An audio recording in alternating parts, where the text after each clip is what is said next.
Hello and welcome to the Scottish Football Show, powered by the Rangers Rabble podcast. As you can see from the description, is our Matchday 23 review show. We'll also dabble into the transfer windows that slam shut on Thursday as well. Delighted to say I'm joined by two men who know the league well. It's Connor and Davey. Connor, how are you doing? Aye, not too bad at all. No long back in for work, so don't all be getting excited. Think I've dressed up especially for this. I didn't even dress up for the half-season awards. Never mind this. So, but no, apart from that, I'm been a bit knackered for that. All good. Excellent. No, you're looking very dapper. Davey, called in your house tonight. You've got a tammy on. I thought I'd go for the Craig David Bo Selector look the night trip. So there we go. Oh, listen, excellent to have you both on. It feels like ages since we actually done a review show. I know we had the mid-season awards there during the winter break, but listen, delighted to be back, and we can all thank Davey for this because it was his idea to get it back on the go. Okay, then, as I say, we'll rattle through the 5 games. We'll also talk about any rumours that are popping up. I know there's one in particular that's doing the rounds in the comments, but we might leave that until the end. So I think we'll start at Tynecastle. A big game, obviously being touted as a battle for third place, but I don't think Aberdeen have ever been in that race really this season. 19-point gap. They play tonight, albeit a game in hand, but given the result at the weekend, Davey, that's just looking miles off for them, isn't it? You kind of feel now for about 3-4 months Barry Robson has been a man under pressure, and he's always seemed to get that extra game to give them another crack at it. But the problem is now in the second half of the season, he's running out of games. And don't get me wrong, in the first half at Tynecastle, it was pretty itchy-peachy in the first half. There was, chances for both teams. I thought a guy who really stood out for me in the first half was Connor Barron. He was really making some marauding runs with the ball. He was winning ball back and sort of key areas of possession and regaining territory from Hearts. We also had McGrath, who had a couple of great chances in the game as well. One that brought off a great save for Xander Clark as well. So, and Xander Clark, the man who is under pressure with Craig Gordon coming back, and again he's performing. So it had all the makings for a classic.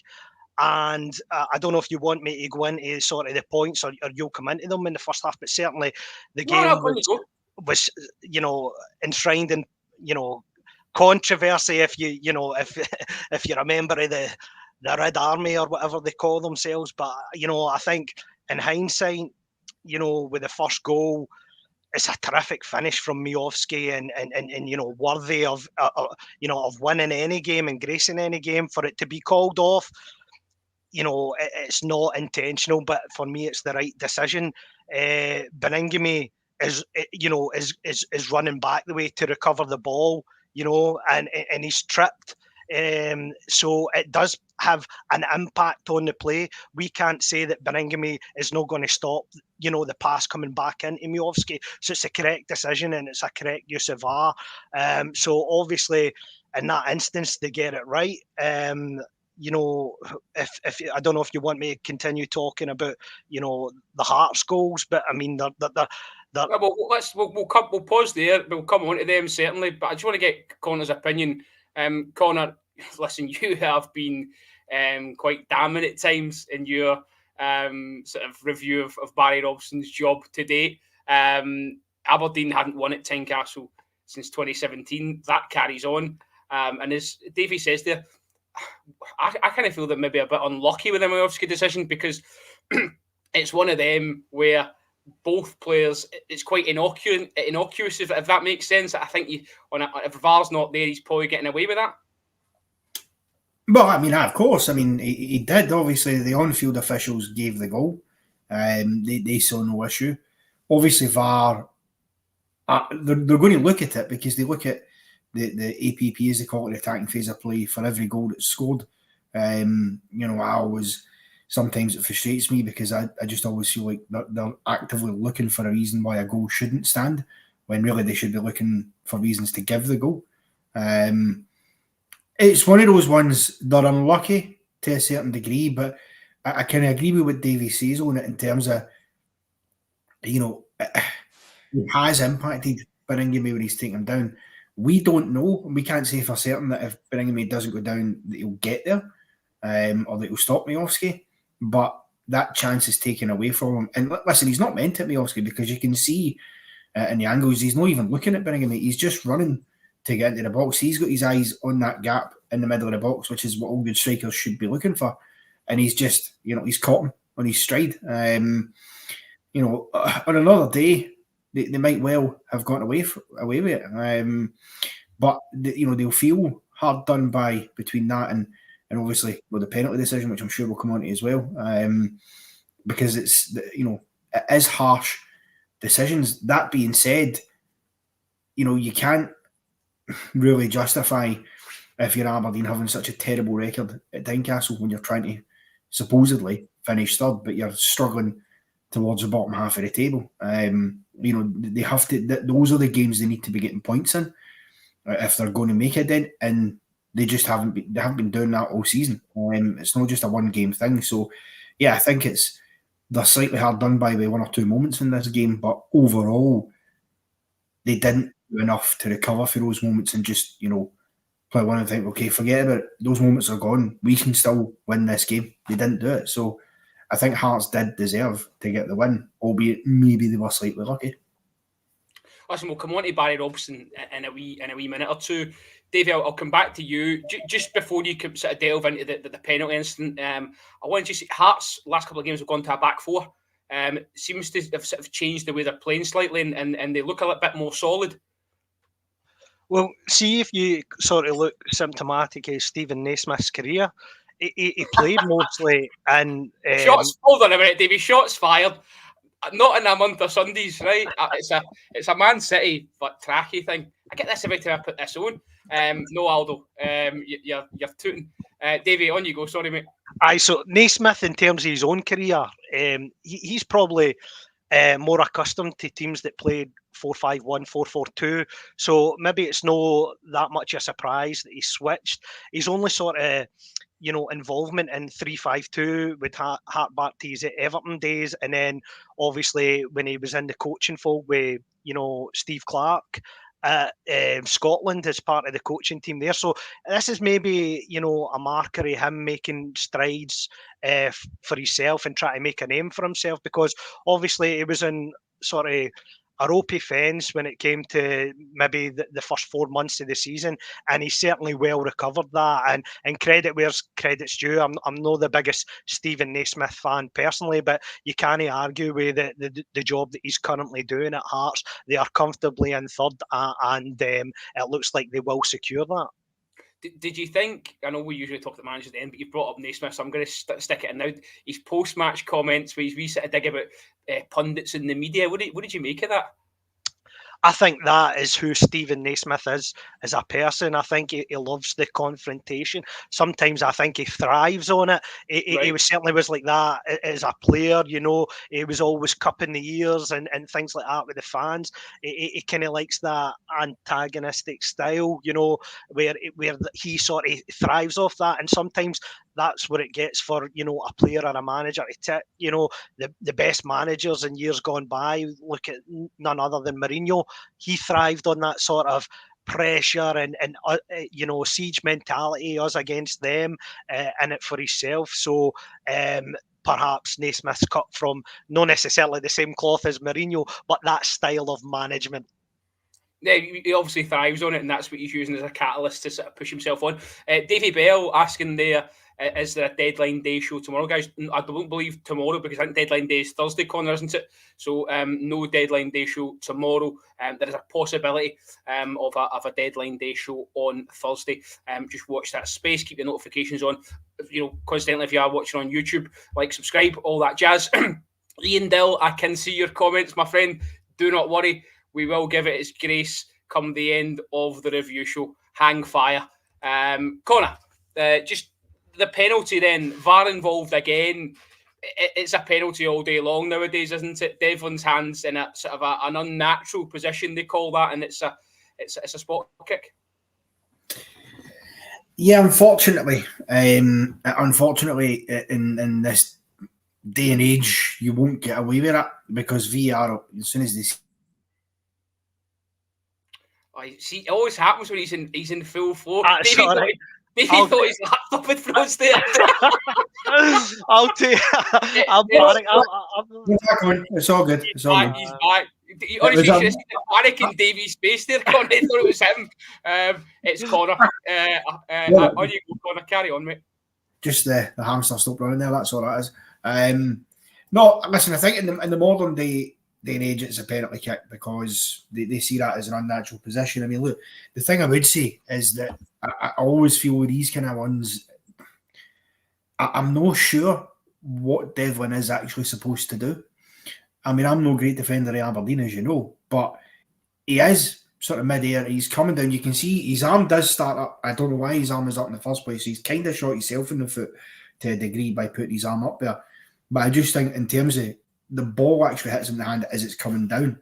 So in that action, as it's coming down, he can't do much. But what I would question, certainly if I was Barry Robson, is why have you put your... Because the way he's jumped, he doesn't need to use that arm for leverage in any way. He doesn't need to be in that area.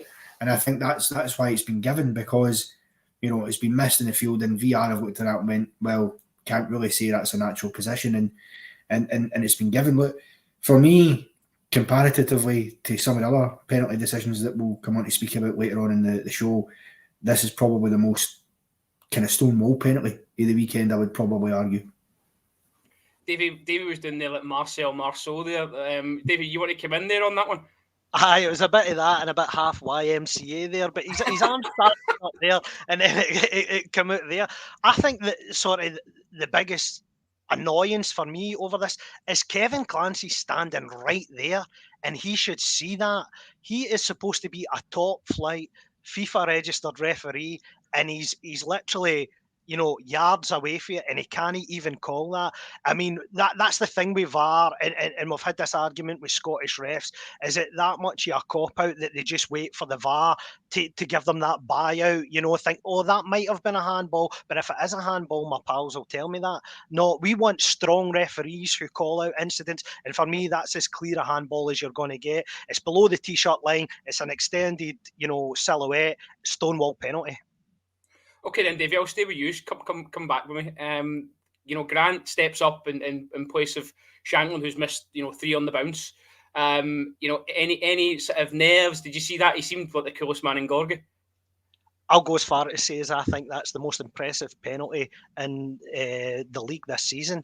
It was just very accomplished, right in the roof of the net, and it was a terrific finish. You wouldn't know that the guy hadn't scored a goal all season, so he step up with that pressure, you know, knowing that your captain and the top scorer in the league is the guy that you're replacing, and a key fixture for them, and what is a rival for the, you know, the third position. Absolutely fantastic penalty, and I don't know if it's George or Jorge Grant, but it was an absolute belter. Connor, after the penalty, the main man, Lawrence Shankland, seems to come alive. He's a couple of good chances, puts one way to the post, but then the goal itself is an absolutely lovely finish. It's incredible, isn't it? I mean, you think the fact that he's been taking off penalties because after having scored 15 on the trot, he's missed 3 in a row, but he's still banging in absolute belters like that. I mean, you know, I add that to the tally for the season. Really, he scored a number of them, including obviously the big one at Easter Road, but it's some finish. And the thing for me that's really impressive about it is he's not actually got a whole hell of a lot of space. He's not managed to get much of a backlift. I was going to say, he said the way he shaped himself, you're thinking he's never going to take like that, and then gets it away with ease. Oh, it's brilliant, just outside of the foot. Nothing the keeper can do. I mean, you know, that's the quality that he possesses. I mean, that's the reason you've got a poster of him in your room. You know, and we've, you know, touted him many a time on this show and on the main podcast because he's got that ability about him. And he took it well. And at that point, probably no more than Aberdeen than Hearts deserved, because quite frankly, I think apart from the goal to get chopped off, I didn't see anything more that Aberdeen really threatened Hearts going forward. And Hearts were doing all the attacking, so it was just rewards. But, you know, that's how you answer it. You know, some people having a dig at him for the penalty misses and stuff, but who cares if you're? I don't care about penalties if you're scoring any kind of goals, because he still scores every week. Doesn't matter. It's incredible. What did you make? What did you make of the fans' reaction? They were singing his name afterwards. There was a real positive vibe after it compared to maybe what had gone in the couple of games before. I mean, listen. I think obviously he has now penned a new deal, which probably helps because prior he had turned down an initial deal, and again a lot of the rumours sparked about interest in Rangers, and I think they were maybe thinking he was going to go, but now that's there, they're obviously feeling more confident he's there for the remainder of the season at least. But they should be chanting his name, because the way I see it, if I'm a Hearts fan, he's the kind of player, enjoy Lawrence Shankland while you've got him, because even though he's 28 years old, come the summer he will be going, and I can't see how you could begrudge him a move away. He's earned that. He's at a slightly later stage in his career than I'm sure he'd like to be to get to this stage, but whatever decision he makes in the summer, if he gets an offer for, say a championship side down south, if it is potentially us, we will wait and see. He's earned that right for what he's done, and that over and above just the fact that the goals that he scored, think of the amount of money he's brought into the club almost single-handedly because of those goals. The European tallies that he's got them, and it looks like he's going to fire them into a group stage again next season, whether he's there to take part in it or not. So, no, I think he's been a fantastic servant, and I think he's really taken well to being the captain as well, which has really impressed me. I think he's stepped up in that regard and shown real leadership qualities. No, it's a good point, well made. There's a real maturity about him since he spent abroad. Davey, final word to you on this game, just about Barry Robson. The natives are getting restless. They've got a game tonight at home to Dundee, who will come on to a side we've spoke about numerous times on this podcast. The real surprise package, I would say, in the division this year. A defeat tonight would spell the end, would you say? I think so. And just before I go into that, Robert, I'd like to touch on Williams' point. I think he makes a fantastic point in regards to Frankie Kent, and his emergence has sort of solidified Hearts at the back this season, and I put him down as my signing of the season for the SPFL teams at the awards. I think, Halkett's found it hard to get back in the side, and last season he was a guaranteed starter for them, and I just think it's true what William says. Kent takes everything, man and ball, an old-fashioned centre-half type, which you don't see too often. But in regards to Barry Robson, he's severely under pressure. I think the natives have gave him a bye simply for the fact that he's got result against Rangers, and only that. And that will only take you so far as an Aberdeen manager, because once they start making cutbacks and need to sell your star assets because you've not made European prize money, or your league position hasn't been high enough, then the natives will get restless. I certainly think that one more defeat, a defeat at home, a heavy defeat, will spell the end. I'm unsure as to whether he'll get as far as to when the next plays us. You just kind of think that it might go as far as that for them, considering the Aberdeen mentality. But if you're going to ask me tonight, if Dundee wins tonight, is he sacked tomorrow? I'm going to say yes. Okie dokie. We will leave that one there. Some chat in the comments there. Beat Bop Boop saying that the Aberdeen fans, the Red Army, as Davey alluded to them earlier on the podcast, are having a protest in it apparently. So I'm sure we'll see that on the back of a fag packet tomorrow morning. Right then, on to Davey's game of the weekend, Kilmarnock against Hibs. Now this was Nick Montgomery's first game, if you remember rightly, when he took over, and it finished 2-2. So any surprise that the game finished 2-2 as well. Just before we go into that, there's a £5 super chat from Charles that we must address. Our club never been interested in Shankland, maybe in the summer, but I doubt it. Don't think we're interested in him. Charles, you just want to break my heart. I can't be dealing with that. David, I'll put it to you quickly. Is that something that you think we're not even in for this, Lawrence Shankland? It's all just fan talk.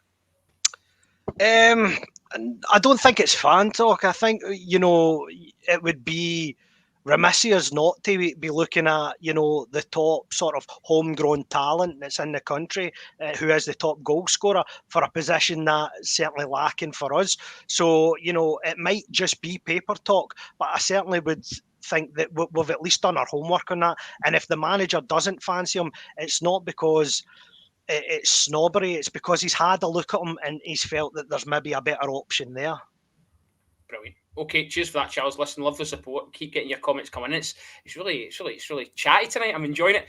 Connor, I'll come at you then. As I say, Davey's game of the weekend. We had a wee chat before we came on and picked our game of the weekend. He picked this one certainly. And as I say to you, Montgomery's first game was 2-2. Any surprise? This one was an absolute goal fest. Gets off to a really strange start though. That first goal from Venti, you're just sort of thinking it's a great finish, mate, but it's at the wrong end. Well, I've got to be honest here, and a lot of people might not agree with me. I don't think that goal should have stood. You think he was fouled? I think he's fouled all day long. You can see the boy, but he's got two arms over him, the boy, and he's clearly, he's severely limited any movement that Venti can actually make because he has sort of both arms on him and he's jumped on him, so he's almost holding him down, so he can't jump Venti. All we can do is basically what he done. It's come off his head. It's went in. It's unfortunate. I wonder whether or not that VR might have intervened and had a different conclusion if it was actually the Kilmarnock player who had scored the goal because he's climbing. So, you've seen that kind of thing be disallowed before if they deem he's went over the top. So I just think that I can see why it stood, but I just feel like I have seen plenty of them not be given over the years to think that they maybe slightly got away with that one there. Kilmarnock, to be honest with you. That being said, it's it's a good ball, but it's not particularly great defending for Hibs either in that area of their box. But you're unlucky if you're Venti because there's nothing he can do about that ball ultimately ended up in the back of the net off his head. And as I say, I think if the attacker scores that, there might have been a serious question about whether or not it would stand. He could have done without it, really, Venti, because he's not had kind of a lot of luck since signing in the summer. You look at Nick Montgomery's comments post-match saying that the confidence is fragile. That's certainly not going to make it any more solid, is it? No, but if I'm Nick Montgomery, I'm putting the arm around his shoulder and I'm simply saying to him, listen, forget about that. That's been and gone. That really wasn't much of his fault. Okay, his positioning in the initial phase could be a bit better, but ultimately you've got to just try and get that out of his system and get him focused on the next game and trying to put in the performances. Because as you see, his confidence has not been there, and that won't have helped it. But that's where you need a good man manager. And if I'm honest with you, that's the one thing about Nick Montgomery I'm still yet to be 100% convinced by whether he is actually a good man manager. I think he's a good tactical manager. I like the way that he wants to play and set his team up and play a good sort of open, expansive style of football. But the man management side, there's one or two too many players at Hibs been off the boil for quite a long time now.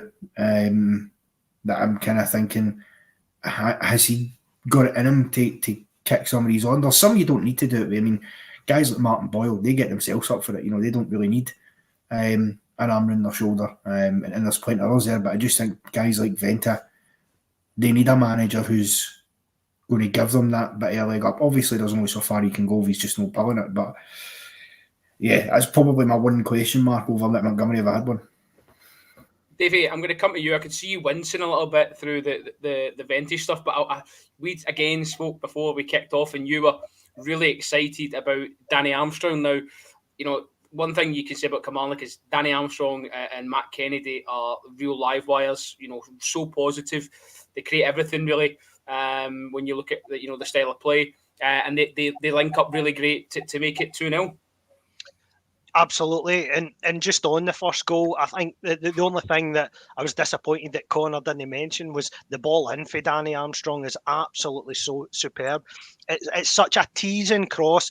It's a throwback to an old-fashioned winger in the sense that he puts it in an area and he makes the opposition try and defend the area, and he puts it in, such an area that, it's there to attack, and it is just Neil McCann-esque is how I described it to you before we came on air, Robert, and that was symptomatic of Danny Armstrong's performance. I thought he was the player of the weekend. He was superb in everything that he created. Just before the second goal as well, he did a little dink free kick into Kennedy, and Kennedy had a chance, and it just, they seem to be on the same wavelength. You've seen them swap wings as well at times. It's such, a turnaround for Kilmarnock this season, because there was such a negative defensive off the ball low block team last season, and then this season they're a completely different animal. They'll sit in when they need to, but they will exploit you when they can. They're quick on the counter, and they're not scared, to play to press you high in your own half. And Danny Armstrong is symptomatic of that, and I think he's well worth a move to higher up level, whether that be a Hearts, or whether that be a Rangers Celtic, or a move down south.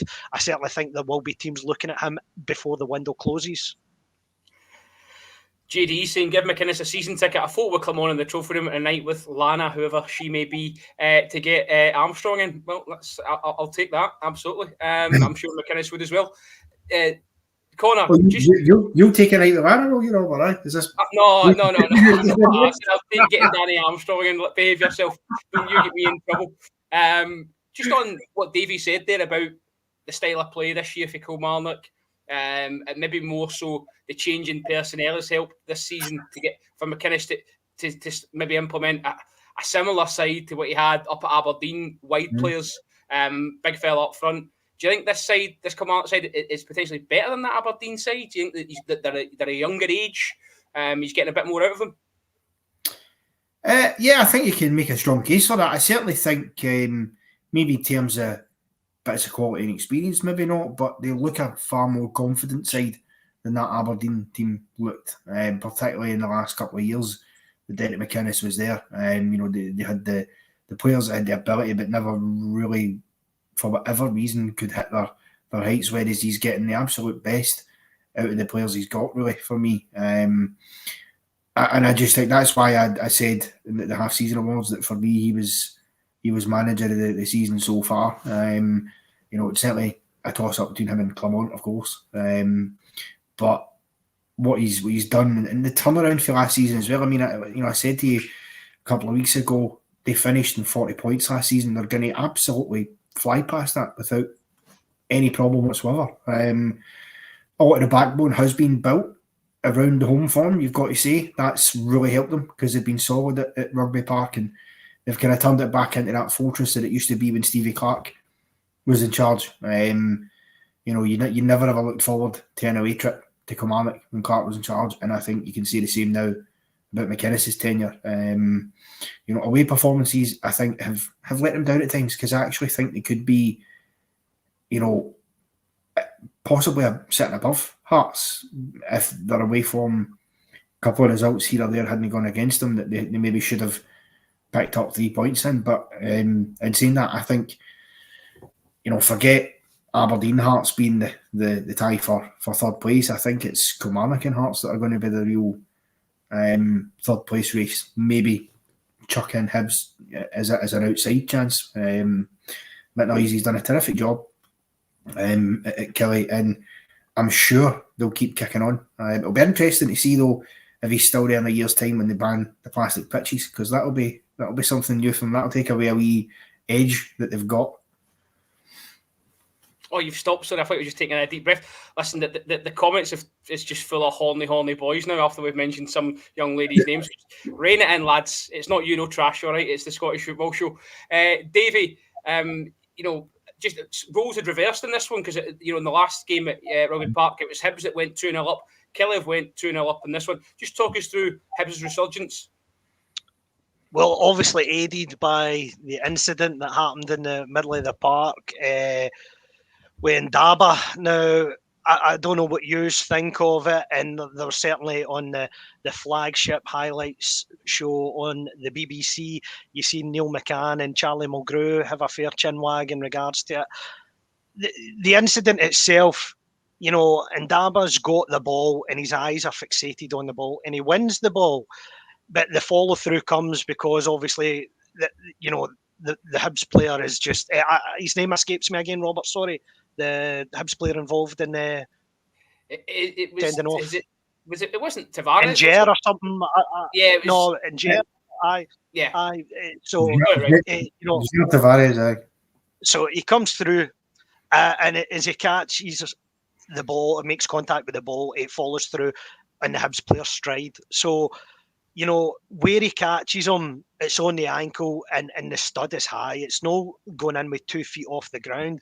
The commentator in the game described it as reckless. Now, I myself see it as a reckless challenge, but certainly not, you know, out of control or endangering an opponent, because he's fixated on the ball and he's looking to win the ball. He's not looking to, you know, endanger an opponent. So for me, I can see why VAR have retrospectively gave a red card, but for me, it's befitting of a yellow because it's not a clear and obvious error, and this is where we go with referees. You know, it's a subjective decision, and if that referee gave it on merit that he thought that, you know, Ndaba won the ball and went to play the ball, then where he's caught the Hibs player, yes, it's reckless, but for me, it's not a red card, and that was obviously the turning point in the game. I don't know what you think.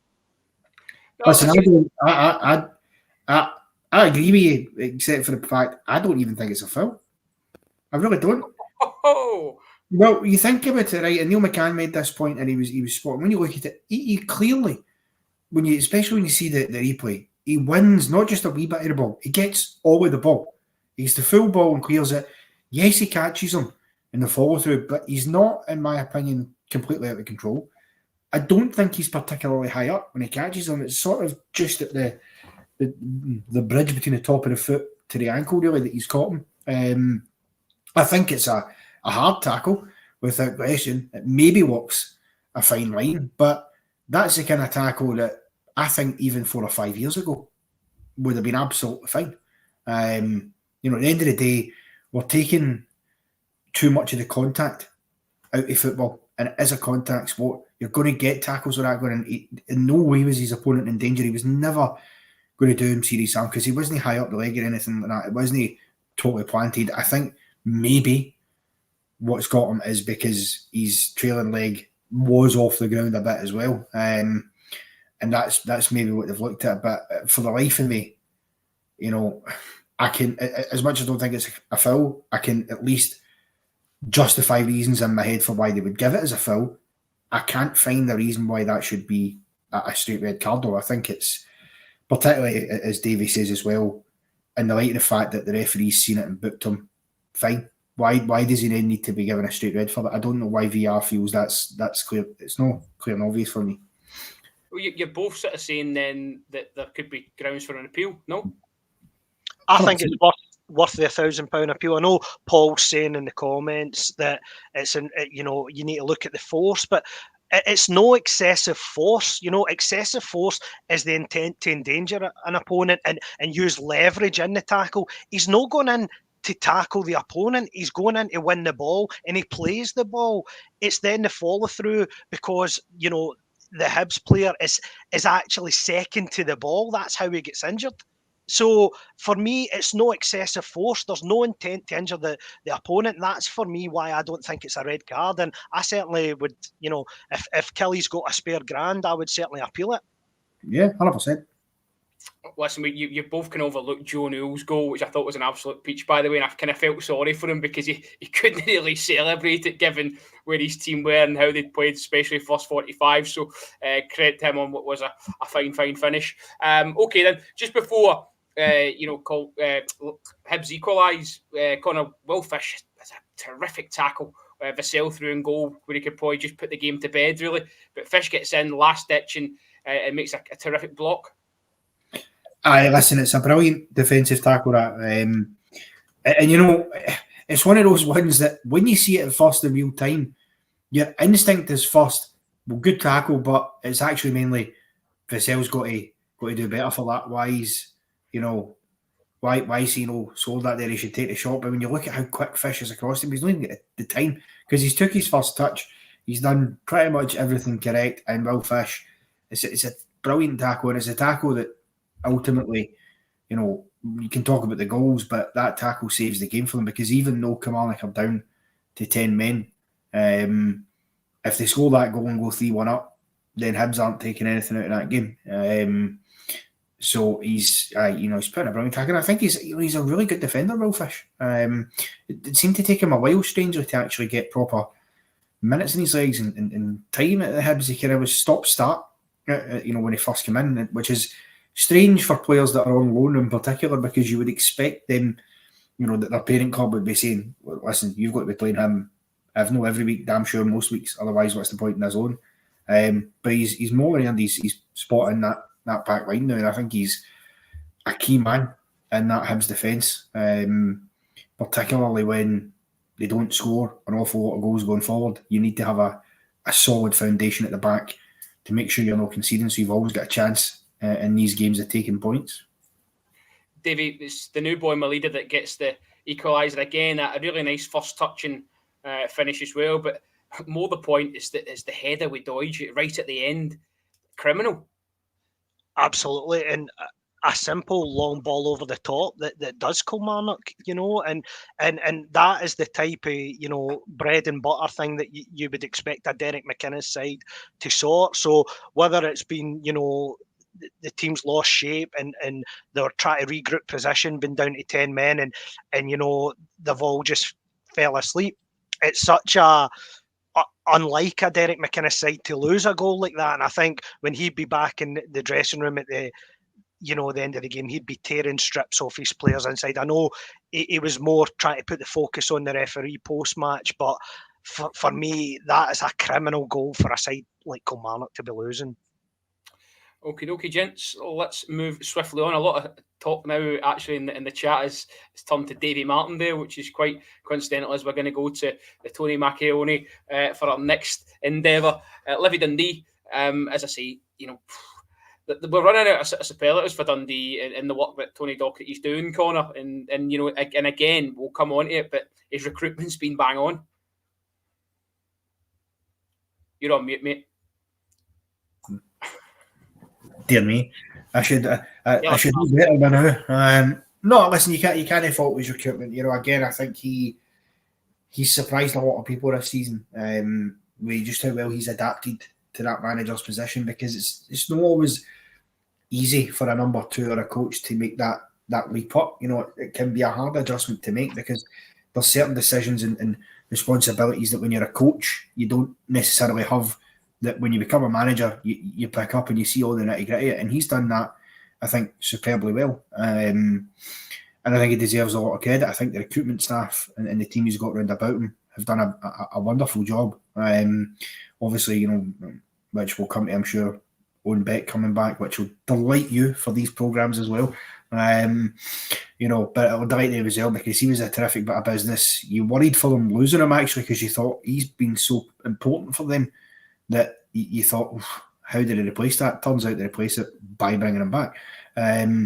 But no, I think he's done brilliantly, and they'll be comfortably safe this year, Dundee, if not top half at the table, which is, it surprised me, because of the kind of team Dundee where, rightly or wrongly, a bit like Hamilton Accies, every time they come up to the top flight, they're the favourites to go straight back down again, because usually they do.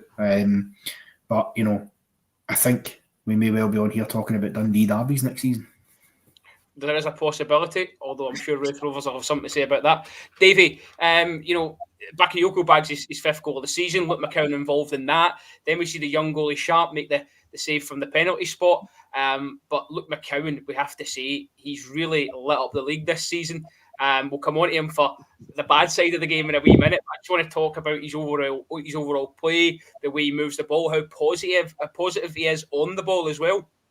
I'd say, and what his key attribute is, when he then goes and runs into space, into the pitch, Robert. You're all right. You're all right. Sorry. So what I was going to say is he follows his run on. He moves terrifically off the ball. His work off the ball and recovery is, maybe not as strong as he is running off the ball and into space. I mean, he's such a hard player if you were sort of the holding midfielder in the opposition team, you'd hate to be tracking him because he's just all over the pitch, up and down, box to box midfielder, very creative, link up play tremendous. He's always first thought is, can I play forward? Can I play through the lines? He's just such a terrific talent, and for the team that Tony Docherty has recruited this season, he's certainly the shining star of that side. But just touching on the first goal there as well. I don't know what James Penrice is doing. Just he had an absolute Mary a game there, and then what sort of bypassed me was that I didn't realise that Michael McGovern had went to Livingston for Hearts. I had no idea. And he was absolutely honking. You could tell he's not played in 6 months because he had an absolute shocker. And Michael McGovern, who has played at the Euros, who has played in the Premiership, had a long-standing career at Norwich, mainly as a number 2, but to come in and put in what I would describe as an amateur goalkeeping performance, it certainly didn't help Livingston's cause. No, it did not. And Livingston just look absolutely bereft of anything at all. Can't defend, can't score freely. It's not looking great for Davy Martindale.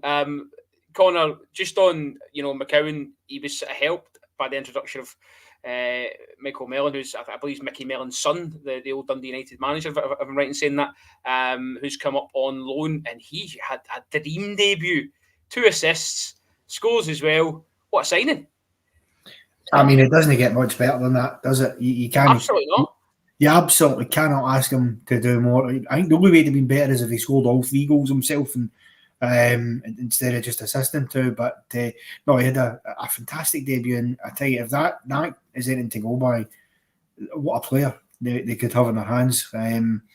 Obviously, you do take a step back and recognise it is Livingston. Livingston are absolutely woeful at this moment in time. They're almost certainly going to be in the Championship next season.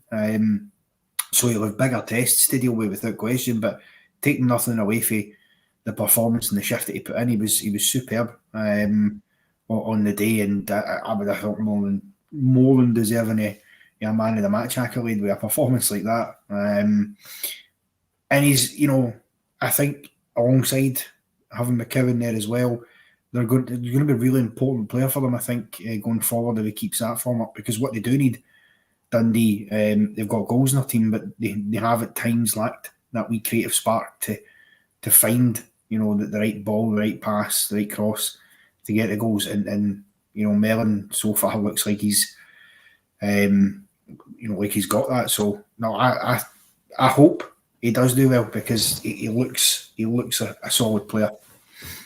Conor, is that the key? You're getting loan players in. You get loan players in that can actually go into your team and make a difference.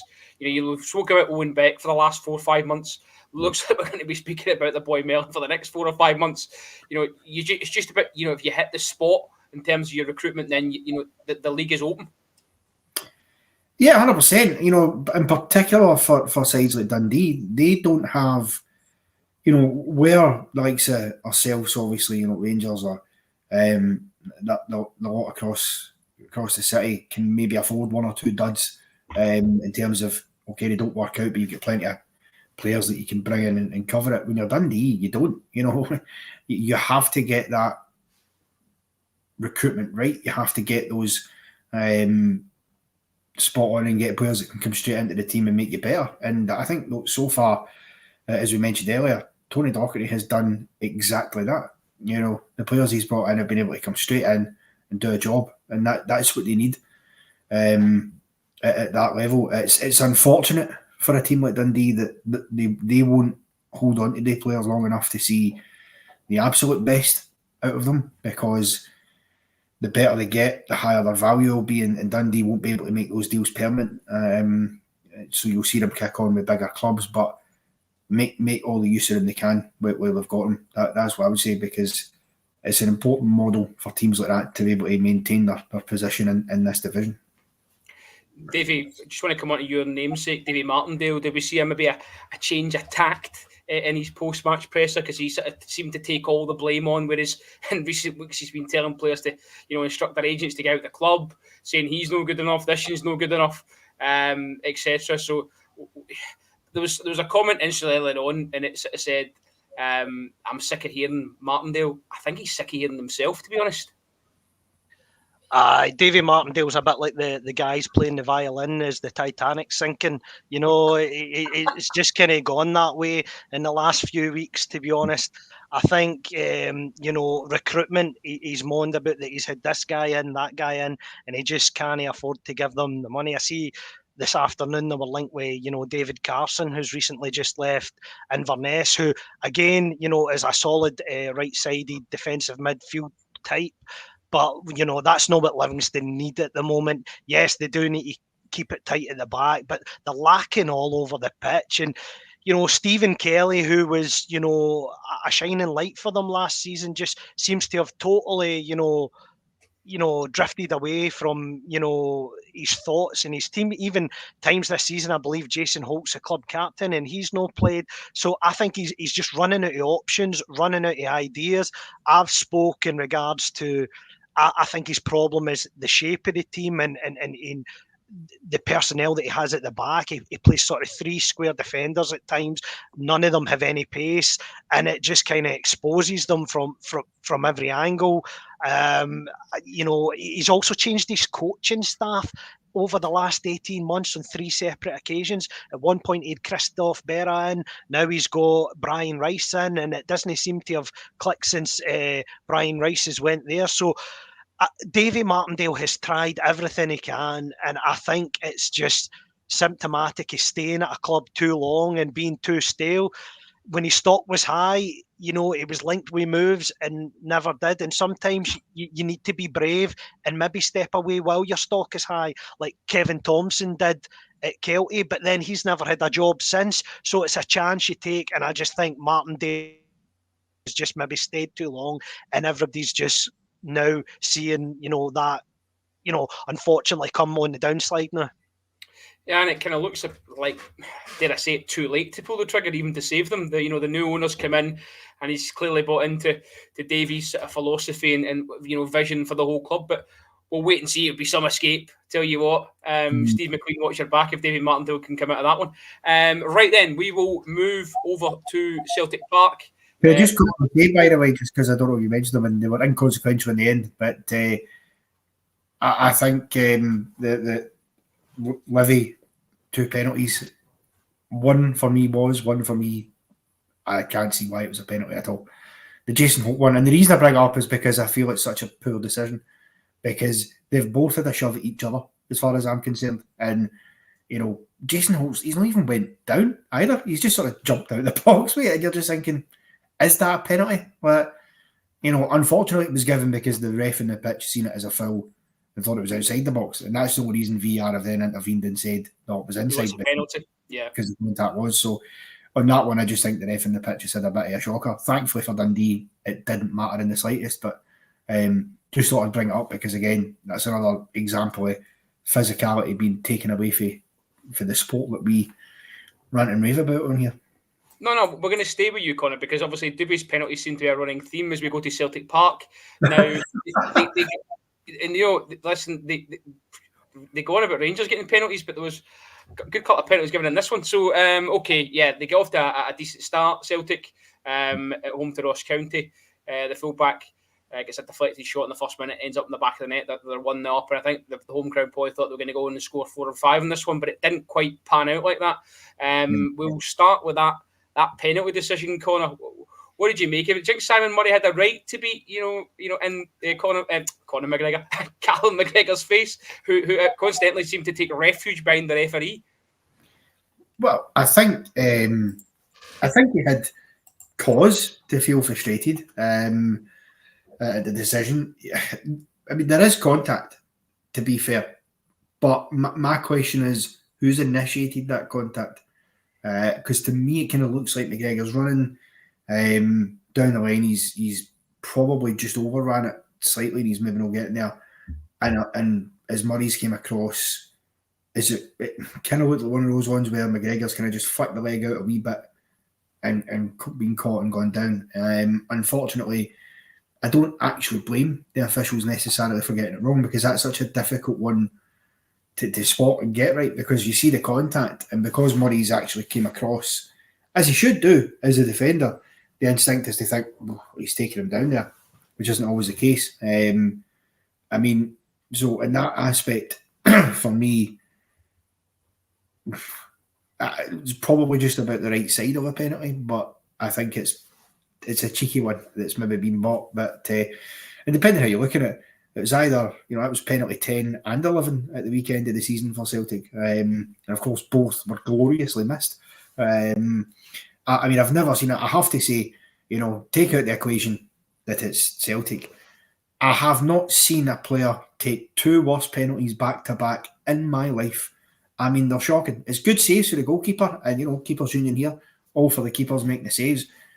But he's made it so easy for him. And what I can't understand is, you've been given a lifeline, you've taken a poor penalty, and the keeper saved it. But because of encroachment, which, it's a rule that frustrates me, because does it really have an impact on the penalty? Not really. But because of that, he's got a second opportunity. Why do you do the same thing twice? I can only, maybe he's thought the goalkeeper's not going to go the same way twice, because he's going to assume that I'll go the opposite direction.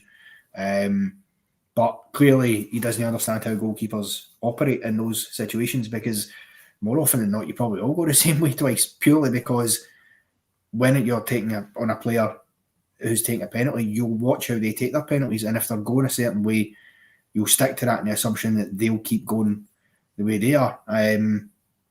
But there were sort of pedestrian penalties that didn't really amount to much in that aspect, and it was poor, really poor. And I think that this is the thing, when you talk about penalty stats and they have a go at, I don't think it's actually about the amount of penalties you get or don't get. I think it's whether or not they have a consequence they care about. It doesn't matter if you get a penalty. If there's no consequence, it's like us conceding to Hearts in the cup semi-final. No consequence, we're 3-0 up, doesn't matter. As it happens for them in this one, it also didn't have a consequence because they did get it over the line, but dear me, they made it hard for themselves. The brain just baffles about Lewis Palmer there. I can't understand. As you say, it's the nonchalant nature of the execution in both kicks. Davey, the big keeper, as Connor mentioned, just an absolutely arousing display throughout the game. Not just the penalty saves. I thought he came up big, first half, second half for the full 90 minutes, and he should have walked away man of the match. There was a combination where O'Reilly had a shot, and then it fell to Bernardo, and again he stood up tall to it. He had a fantastic game. Is it Vickens? I've never Vickens, yeah. heard him. So I forgive me, I'm not too much up on Ross County's. So is he replacing Ross Laidlaw as Derek Adams' preferred choice, or was Laidlaw injured at the weekend? I missed that. No, because Laidlaw has done well on occasion. He was on the bench, but I think this kid might be out of League Two, so he's definitely a step up as far as. Well, that's what I was going to say. This is Derek Adams putting his stamp on his team just for the sake of it. But I mean, obviously Celtic will be disappointed, and I do think it was a penalty. If that was against us, I'd be screaming for it. So, the right decision. The encroachment law is such that it's just one of these things. So they're always going to look at that, especially at Celtic Park. So we'll take that, but going forward, I think Ross County will be disappointed given the nature of Celtic's performance that they weren't able to capitalise, because I still feel Celtic are vulnerable for set pieces, cross balls, the ball over the top, and whilst they hit the bar, they didn't have a great array of chances, and I just think they could have put more pressure on if they'd just been a bit more or a bit more brave, perhaps they would have got picked off. But then you need to be brave to get your rewards in the game, and they walked away with no goals and no points. And that's sort of, been the theme recently under Derek Adams. He's come in all talk, talking down the league, talking up himself, talking up his previous clubs. But Ross County under him, are certainly doing worse than they were, with Malky Mackay. I just think it's been a horrendous appointment. And whether him and Roy McGregor do some deals before deadline day, that might be Livingston's only shining hope, is that Ross County might be on the downward spiral beside them. Right, listen, you've mentioned there about how he's come in and the appointment, but there was a sort of a cheap shot, or you call it a cheap shot, from Derek Adams just on the amount of wages some of these guys are on from contracts given out by Malky Mackay, possibly. Connor, is that something we should be taking note of and giving Derek Adams a buy on, given that he's already brought in 6 players in this window? I mean, yeah, well, you take note of it. I think every manager at every club, particularly at clubs like County, always want more if they can get it, and are always looking at ways that they can, save money here and there to bring in their own players. And I'm sure if he stays the course and decides to maintain his position there during the summer, regardless of whether they go down or not, I'm sure he'll want to bring in even more players that he wants to bring to the club and can put his stamp on, because he is dealing with a Malky Mackay squad in many ways. We know he's going to lose at least one of his big players potentially before deadline day. We don't know whether that will happen. I think if Jan Danda does go before the end of this window, I think it'll be a huge blow to look at, because he's a real bright spark for them. And the captain. One thing I would say about Derek Adams, though, too many Dereks in this league. He's got well-founded reasons to be frustrated about that. However, he needs to shut up sometimes. He really does. He needs to sit in his box and just, because since he's come in, he's done nothing but whine and complain.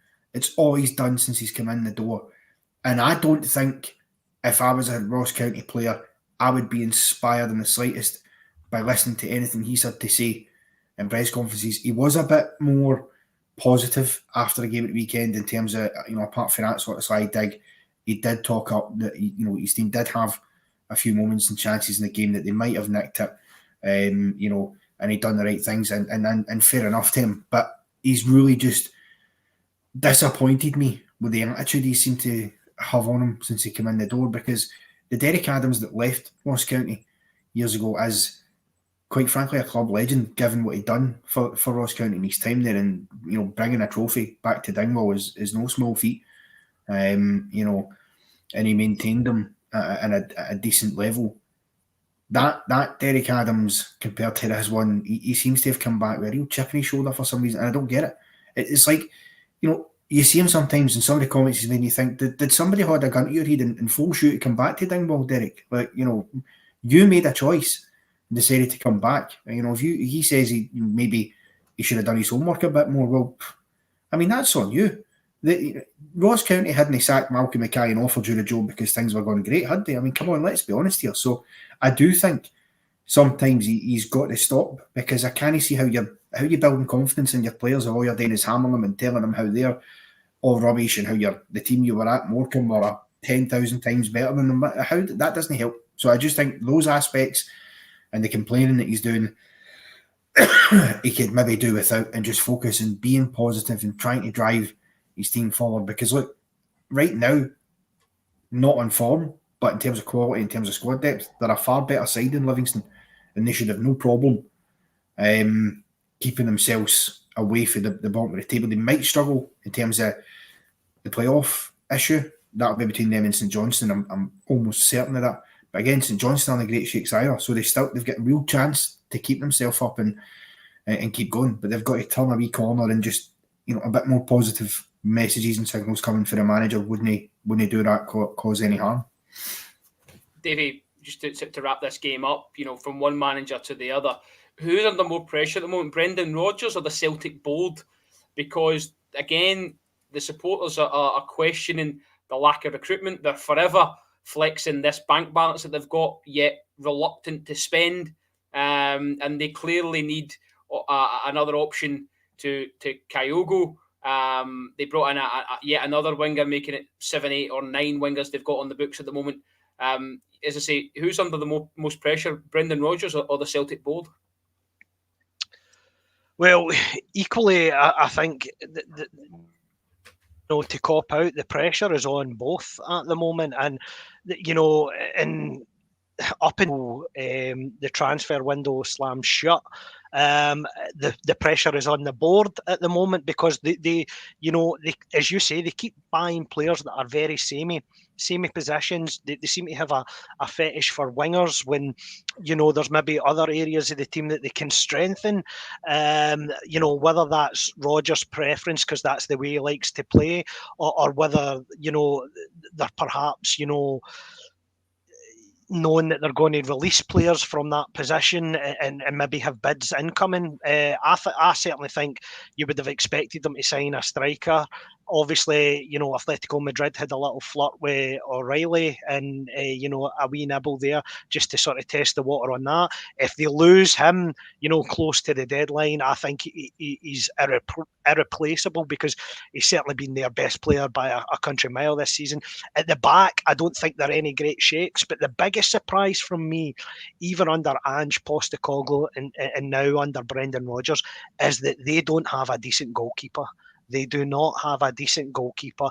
And if they want to play football like Rodgers, professes to do throughout his career, has his teams play the right way from the back, part of why they can't do that successfully is Joe Hart, because you see Callum McGregor is coming that deep to the edge of the 18-yard box to pick up the ball and start the possession, because they don't want Joe Hart to have the ball and get caught out there. And if teams press them a bit higher and are a bit more brave, you get your rewards against Celtic playing that way, because you're susceptible to a chance. If you can keep yourself in the game against Celtic, and it doesn't matter who you are, as long as you can keep it tight, you will always get chances because of Joe Hart. So that, for me, is the one area of the squad where I thought they would have strengthened, and again, very surprised they haven't.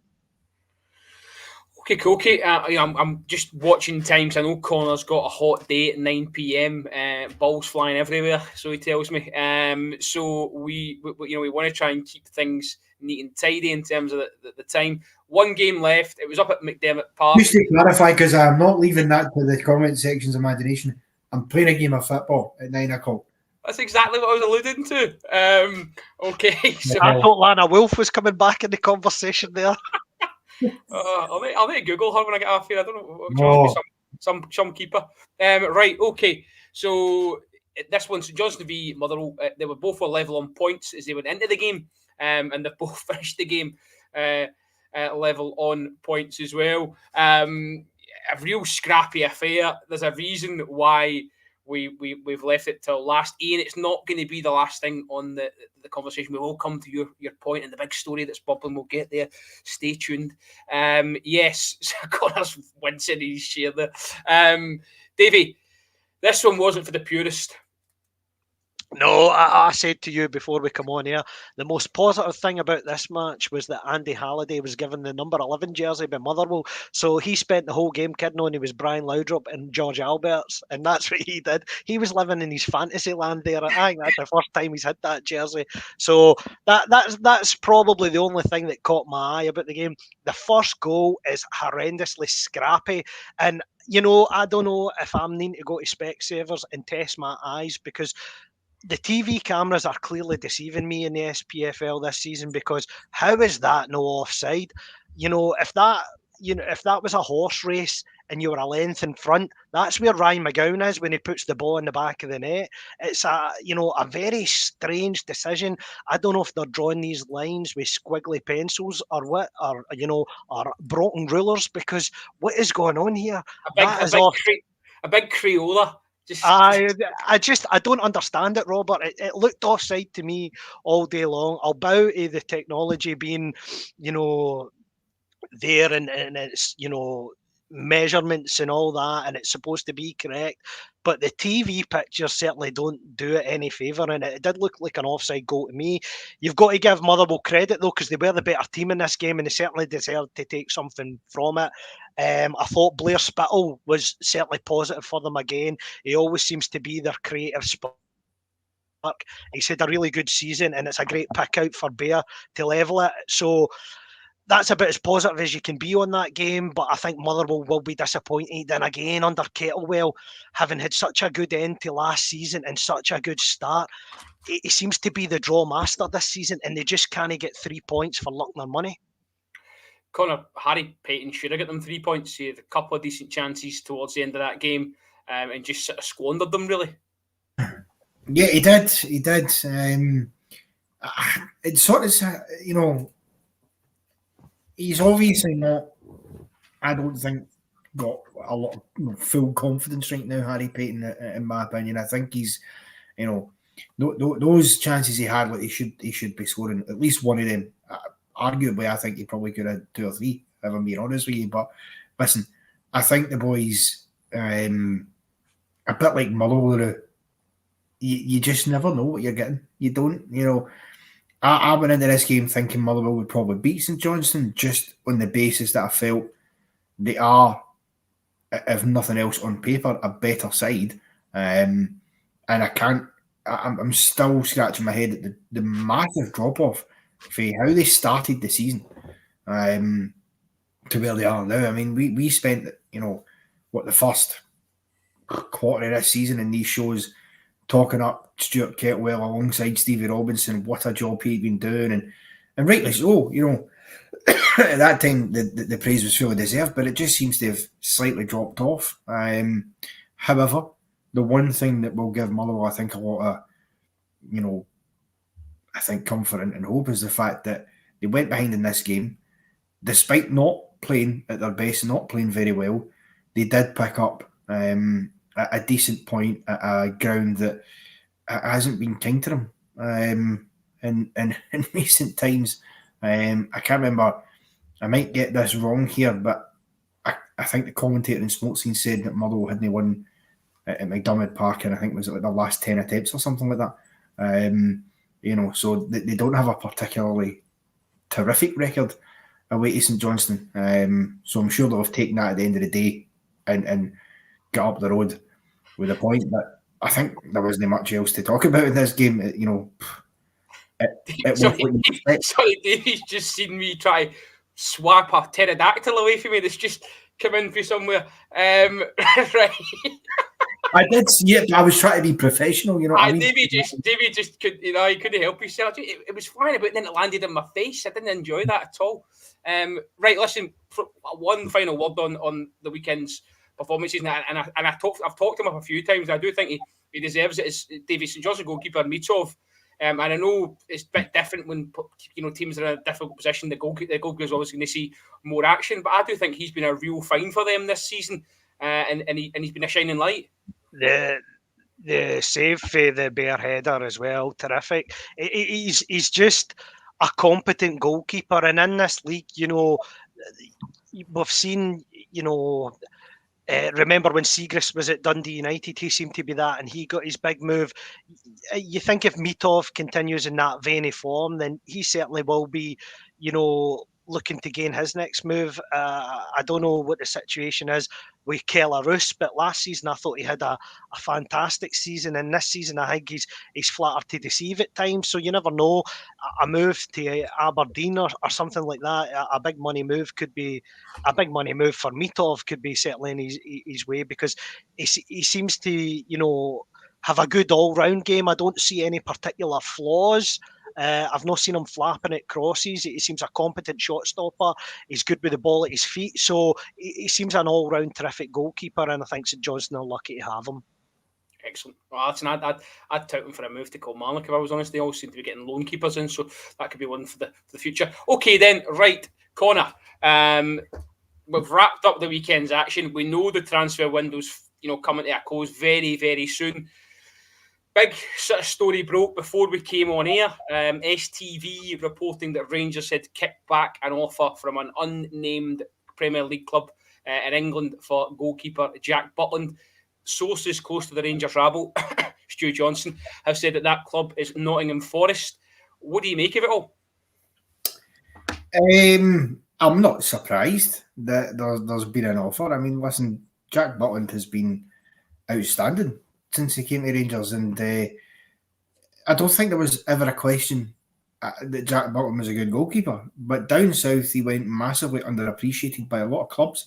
I know he had one or two issues as well, but for me, I don't know what the sum of money is that they've offered, but we cannot be letting Jack. We need to keep Jack Butland as long as we can, in my opinion. At least to the end of the season. And if he is to go, then I'm afraid they're going to have to stump up a few quid for him. I don't think. Well, go on then. Name your price. If he's going to go in the next couple of days, bear in mind Rangers may not have a backup in place, so they're going to have to go with Kieran Wright and Robin McCrory till the end of the season. Name that price that you deal at. I mean, it's got to be northwards of 20 million, surely. Right, okay, brilliant. Given the circumstances surrounding it, I mean, listen, you could potentially, I mean, it'd say went tomorrow, we could then scramble about and try and bring in another goalkeeper. The one thing about goalkeepers is that there's plenty of them out there that are looking to get game time, so you can always do that. But for me, I think I just wouldn't want to lose them, particularly with no disrespect to the two that we've got in reserve. They just aren't at the level of Jack Butland for me, and I would have serious concerns about us if we had to spend the rest of the season. Again, I like Robbie McCrory, and I have nothing against him. I think he's a great goalkeeper, but I'm no sure I'd want him to be my goalkeeper. Well, just give him a wee minute because he will come back. That fly seems to have gone as well, by the way, guys. So that's great news as well. You'll be pleased to hear that. Connor's just paused. Dave, he was kind of saying there that he reluctant to see him leave. He I think there's not question marks over Robin McCrory. I know we saw him against Copenhagen, and maybe that is a bit harsh to judge because it's a friendly match with a makeshift back four in front of him. However, there's talking the chat of £30 million. I don't think we're going to see a player go for £30 million in the Scottish Premiership, are we? No, not at all. And I think we need to be a bit more realistic. What we as fans would like to see us get for our top players are different for how the board think. The board think, financially first before they consider the football aspects. And I think JD in the comments said it best when he was sort of touting, he said 15 to 20 million bracket. I think if it starts at £15 million, the board would be reluctant not to accept that, I believe. I think that's a more realistic figure. And if you look back to times gone by, we have signed him on a Bosman. And yes, I do think it would make it a difficult second half of the season for us without him. In no way am I endorsing a move for Jack Butland, but I'm playing devil's advocate here. And if the board do accept it, you've seen in years gone by, we signed Boomsong and had him for 6 months and sold him for £8 million.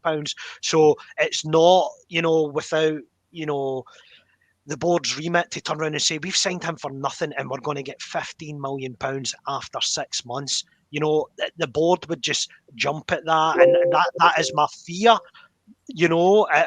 because I think he would be irreplaceable.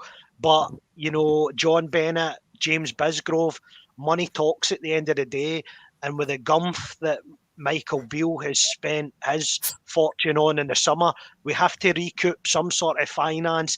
And if that is the player that's generating interest and the board can do business, they may well do it. And once again, I will repeat, I am not endorsing this, or is that my wish in the slightest. I'm just looking to see how the board may think. I don't see any Rangers fan, endorsing this move. We've all fell in love with the guy. He's fell in love with the club as well. The only thing is, as you say, is if the numbers are, 15 million upwards, then there's going to be a conversation. Add to that Butland, if he's going to be getting guaranteed starts at Forest, who's, by the way, I've watched a couple of times this season, and their keeper is at Turner is absolutely honking. He's not a goalkeeper in a month of Sundays, as far as I'm concerned. Then he may be able to think we have one eye on the Euros. We don't know his own aspirations. Connor, you can't quite finish your point. I can see you're desperate to come back in. I've never seen you look so alive as when he mentioned Boomsong going to Newcastle. You were delighted for that, weren't you? Listen, as we all know, I'm a Newcastle man as well, and having the pleasure of seeing Big Boomsong at Rangers and then at Newcastle was quite something. One of a couple of players that done that, Peter Lovengrantz as well, of course. Albeit he did have a spell in between times, I think, at Birmingham. So, it's a weird relationship Rangers have had with Newcastle, actually, because there's been a few players who've sort of moved back and forward between the clubs over the years. Obviously, we remember some of the lesser ones that came, like Haris Vukic and stuff like that back in the doldrum days. Who was the centre half that came with him? He played one game and then he got injured. Remy Street. Remy Street. I'm watching this guy in his first game, Davey, and I'm thinking he is world class. This guy. Never seen him again. Listen. Unfortunately, it was similar to Newcastle. You never really get in. You had, because it was the other one was, I think, was it Rolando Adams as well. No, listen. I just love Boomsong. I do think though that we maybe do need to, on another pod on another day, when we get a proper rabble pod, I think a chat about the goalkeeping situation wouldn't be a bad shout, because yes, Butland is superb as the number one, but the backups aren't what they used to be. I mean, you think about the fact that you had a guy in last season, with McGregor, but you still had John McLaughlin in reserve, who's a solid pair of hands to have if you needed to call upon. Again, nothing against Robbie McCrory, but it's not the ideal that we don't have somebody with a bit more experience about them as our backup. If it was me actually speaking of Newcastle, do you know who I would actually like to see is maybe have a word about? Mark Gillespie at Newcastle, because he's sitting doing nothing. And I think if you could bring him in as a backup goalkeeper, that wouldn't be a bad option, because he's a decent keeper. Motherwell. Aye, that's how he got his move, because he was fantastic at Motherwell. And he has made a couple of appearances for Newcastle, but he's not doing it now, so I don't see a reason. He's an experienced pair of hands. He'd more than happily be a backup to Jack Butland, I think. Sharpies onto me in the comments there. Aberdeen have scored apparently, so we're not going to see that sacking tonight. Connor's not going to get to dish out jotters come 9:10. Lads, just quickly, another transfer that I wanted to discuss, it was, as we were talking about Ross County, guys in the comments were saying, I think it was Paul had said that Danda had signed for Hearts. He hasn't, has he? It's not confirmed that. No, pre-contract. It's a pre-contract. So he's going in a Bosman in the summer. So you might find that they might do business between now and Thursday, but he's agreed a pre-contract to join them in a Bosman in the summer. You'll probably find that Hearts might, offer 100 grand, 200 grand to say we'll give him now, but that's still to be done. Aye, that's it. That's been the talk that's been going on. They'd already agreed the deal, and Hearts have seemingly been keen to maybe try and get him in beforehand. But as Davey says, unless they might stump up a few $100 grand. But I also think that's why Alex Lowry was sent back to us, because they always had their eyes on Danda being their player for the 10. Like, you don't see, I mean, the Scottish Football Show, this is where you get the insight. Look at that. Okay, then, gents, we'll nip it in the bud there, if you don't mind. As I say, with the Jack Butland story growing, and if it gets momentum, then you may well see a transfer deadline day show from the Rangers rabble. Maybe with somebody jumping a bit behind Martin with one of Lana's toys. I don't know. That's quite common on deadline day, isn't it? A Transformer or a Barbie of sorts. I don't know what she plays with. Anyway, delighted, Connor, you could join me. Davey, pleasure as always. A couple of internet hiccups and a pterodactyl intervening me as well. But listen, we had a good laugh. It was and probably one of the best nights we've had in terms of interaction on the show as well. So keep that coming. Like and subscribe. We are hopefully back, as I say, on Thursday night with a transfer deadline day special. But if not, it will be Friday for the usual pod. So keep your notifications on. Gents, good evening. Enjoy what you're doing and stay safe, as we say.